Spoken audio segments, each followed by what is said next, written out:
Salam sejahtera daripada saya, Muhammad Ashraf bin Ramli, Peguam yang beramal di Kuala Lumpur.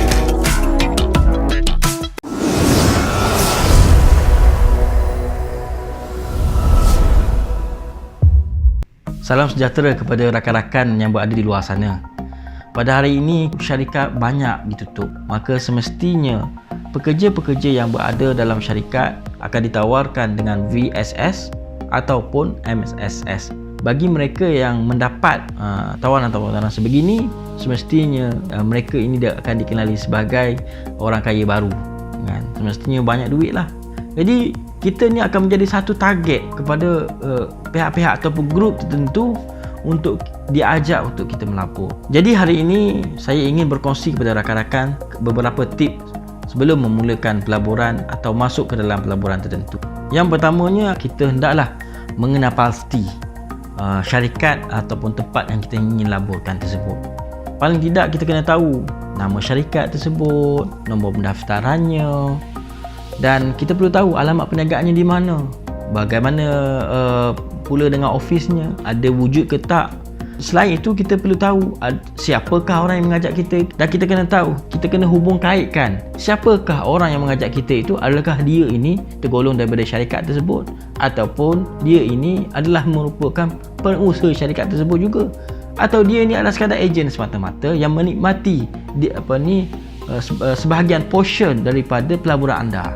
Maka perkara ini anda perlu berhati-hati. Yang keduanya adalah anda perlu membuat carian berkenaan dengan syarikat tersebut di Suruhanjaya Syarikat Malaysia. Carian tersebut akan mengeluarkan satu report di mana yang pertamanya nama syarikat tersebut. Yang kedua, anda akan tahu betul ke alamat yang anda dapat daripada langkah pertama anda tadi sama ke tak dengan maklumat yang tertera dalam report tersebut. Yang ketiga, anda akan mengetahui apakah nature ataupun tujuan syarikat ini ditubuhkan, maksudnya bidang perniagaannya. Dan selain itu, kita akan tahu berapa saiz syarikat ni. Anda juga perlu mengetahui siapakah ahli lembaga pengarah dalam syarikat tersebut. Anda juga akan dapat melihat laporan keuangan syarikat secara ringkas. Yang ketiga, apa yang perlu anda lakukan adalah anda membuat carian di sitos berkenaan dengan syarikat ataupun tempat yang anda ingin laburkan. Apabila anda membuat carian sitos, anda akan diberikan satu laporan tentang syarikat. Dalam laporan tersebut, salah satunya akan ada satu bahagian di mana anda akan mengetahui sama ada syarikat tersebut mempunyai saman yang terkini.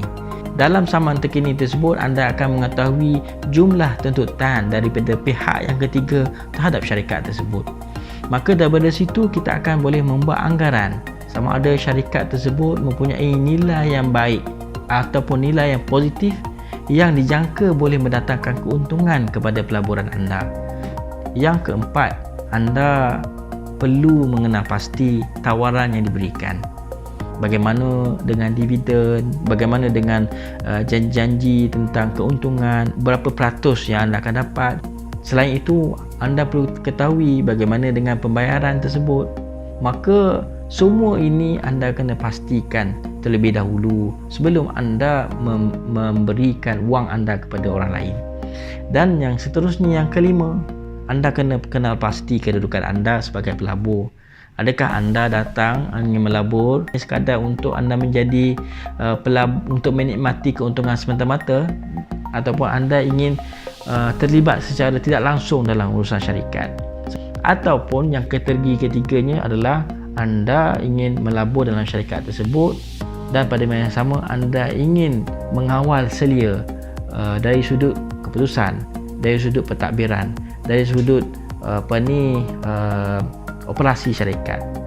Yang keenam adalah menandatangani perjanjian antara syarikat dan juga anda sebagai pelabur. Sekiranya ada mana-mana individu yang menghampiri anda, minta anda untuk membuat pelaburan sekadar untuk masukkan duit ke dalam CDM, cash deposit machine, ataupun transfer secara online, dan buktinya adalah melibatkan sekeping kertas deposit, maka saya nasihat awal-awal pada anda, jauhi daripada pelaburan tersebut, kerana anda tidak tahu apakah terma-terma yang telah dimuktamadkan antara anda dan juga syarikat yang menerima wang pelaburan anda. Dan yang ketujuh, kita kena pastikan sama ada pelaburan kita tersebut betul-betul dijamin ataupun tidak. Sebagai contoh, sekiranya saya masukkan duit sejumlah 50,000 ke dalam syarikat sebagai pelaburan, adakah wang saya sebanyak 50,000 tersebut dijamin pelaburannya, ataupun wang tersebut tidak ada jaminan? Berdasarkan kepada tips-tips yang telah saya kongsikan sebentar tadi, maka saya berharap anda mendapat manfaat daripadanya. Dan cuma nasihat saya yang terakhir, jauhilah pelaburan yang meragukan dan pelaburan-pelaburan yang mempunyai simptom-simptom yang begitu tidak selamat. Melaburlah dengan bijak untuk masa depan yang cerah. Salam sejahtera daripada saya, Muhammad Ashraf bin Ramli, peguam yang beramal di Kuala Lumpur. Assalamualaikum warahmatullahi wabarakatuh.